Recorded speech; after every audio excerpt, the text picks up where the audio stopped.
Hi there, this is Susan Scarlett with a daily dose of dopamine, and that guy is my pal, Robert Cochran.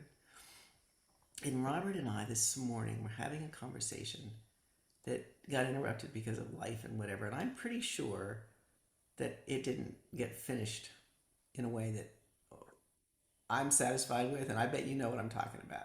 I think you're talking about story, right? And its Yeah, effect yeah. on, I guess we could say on medicine and in particular in, how we use it in Parkinson's, right? We know we've talked about here, and we do a lot of talking about the Day One program, which is a story-based program. The That's where we have particular, this is where story matters, right? The individual's their perspective and what we tell ourselves about having Parkinson's and how that affects quality of life. What has shaped that for me dramatically in the last year and a half or so has been my finding and diving into the work of Dr. Brene Brown. She is an unabashed researcher storyteller. She I just puts think that, that's fascinating. yeah, Those she two words puts together. Yeah, she puts that right into this is who I am. And that alone, I appreciate you saying that's fascinating because, you know, I come from a background of being a storyteller. That's not hard for me. I that's already there. The researcher part, marrying that is harder. Well, here I've got a very renowned, maybe perhaps world renowned figure in her saying this is who I am and this is what I do. And if she's brave enough to light that path, I feel it incumbent upon me to follow her. And Well, you must have felt like Hosanna. I mean, somebody understands. yeah, well, the nice thing is it's not just my own personal thing, but it was also, it's Dr. Crabb who pointed me to her, number one, through her research and work.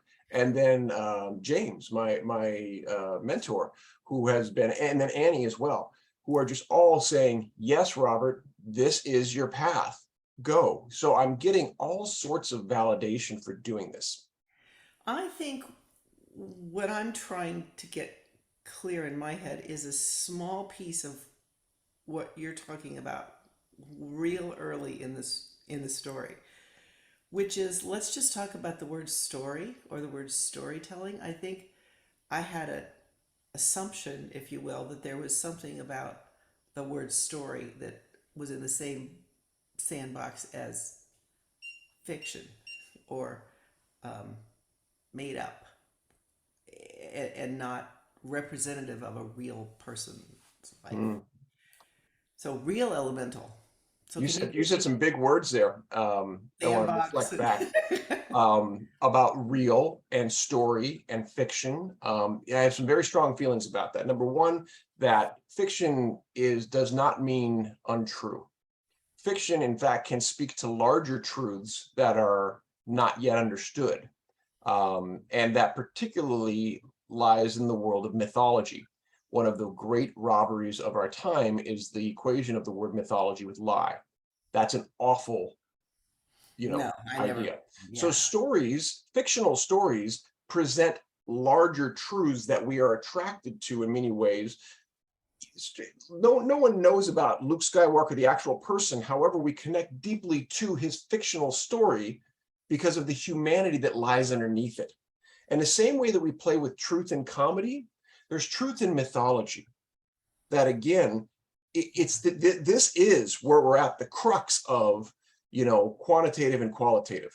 The quantitative is the measured. The qualitative requires faith to some degree because we're relying on an individual's ability to tell a story and what we pick out of his or her story and say, this is what we heard, this is what we focus on. That's what a qualitative researcher does, is take that background and say, these are where the stories are showing patterns. These are where the stories are illuminating truths, behavioral and otherwise, that are historical, that lead us to new understandings.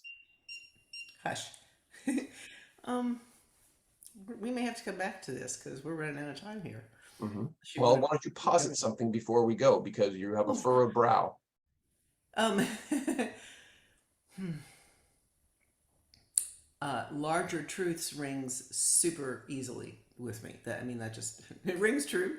I have no that all fits. And then when you gave the example of Luke Skywalker, I mean, how could I not hear and get what you meant? Because we don't have a Luke Skywalker except in that story. And yet that story gave me and a bunch of us lots of insights and lots of modeling for life. I really think it's a kind of like a little kid's interpretation that I story just got hung up in this place in my head. We'll come So back to it. That's a good place. okay, I appreciate everything you're saying. We'll be back in the okay, next dose. See you in a minute. okay.